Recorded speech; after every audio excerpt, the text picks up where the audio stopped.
Hello, my name is Will Gardner, and I'll be talking to you about hunting safety today.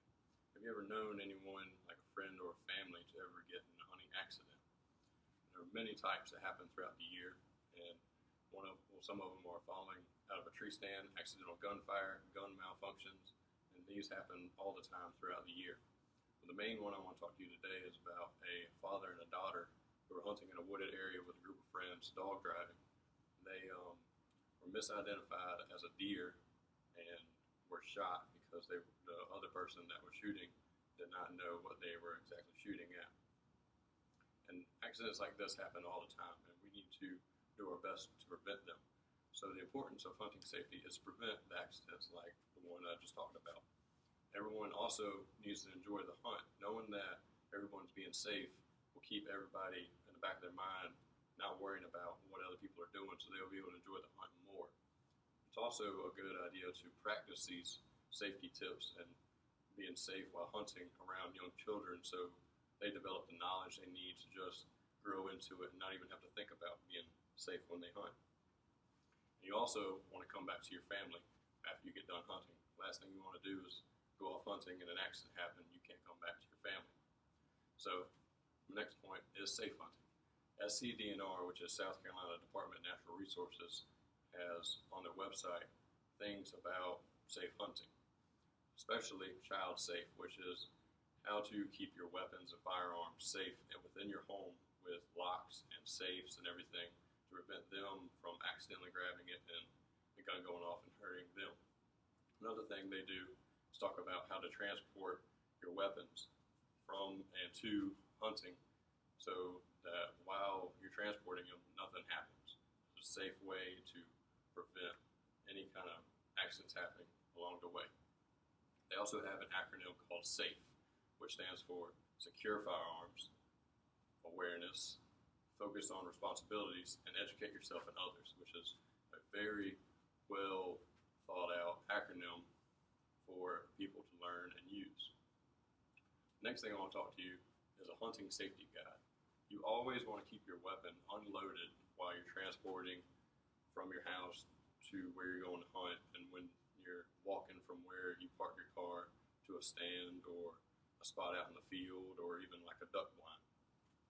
Because you never know what could happen. You could trip and fall and the gun can go off, or you could be trying to jump a ditch and when you hit the other side, the gun can go off. You never know what will happen. Even when the gun is unloaded, you want to be aware of your barrel. Just because it's unloaded does not mean it's safe. It's just better practice this safety technique to prevent anything from happening. Don't ever rely on your gun safety. There's been many stories of people saying, well, I thought my gun was on safety and it went off. But in reality, either the gun wasn't on safety or it just malfunctioned. You also want to bring personal protection equipment, which is like eye protection, ear protection, gloves, orange vests, so people can see you and so you can stay protected. You also want to bring proper ammo for your gun. If you load the wrong kind of ammunition into your weapon and fire it, many things can happen. You can have a backfire, which could injure you or people standing around you. You can have a misfire, which could go off at any moment.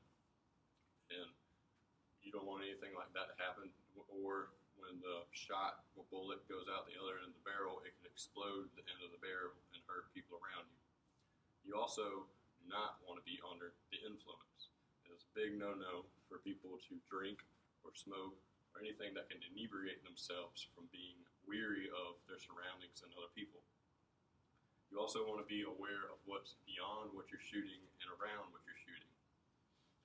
Just like the accident I talked about earlier with the girl and the father, if the fellow would have been aware of what he was actually shooting, the accident could have been totally prevented.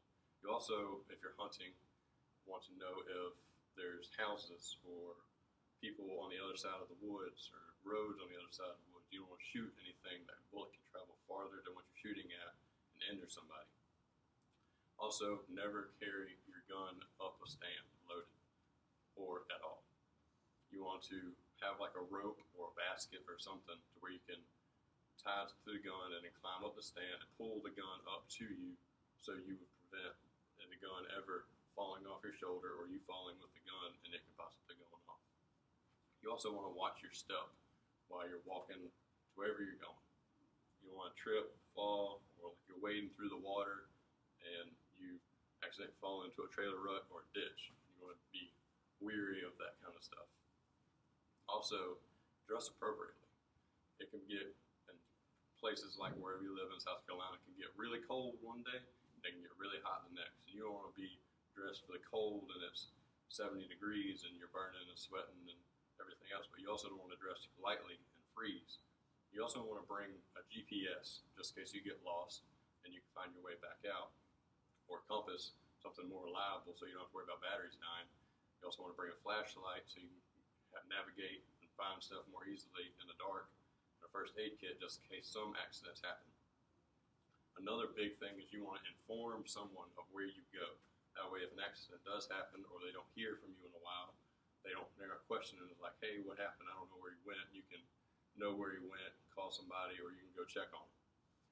And the last thing is I want to remind you of the accidents. All these accidents that happen, there's something that can be done to prevent them. We just practice safe hunting techniques and show the youth and other people what they can do to hunt safely, then we'll all be all right. And in my closing, I'm going to open up for questions or anything that would be like that. Since there's no questions, I'm going to go ahead and finish. Hunt safely.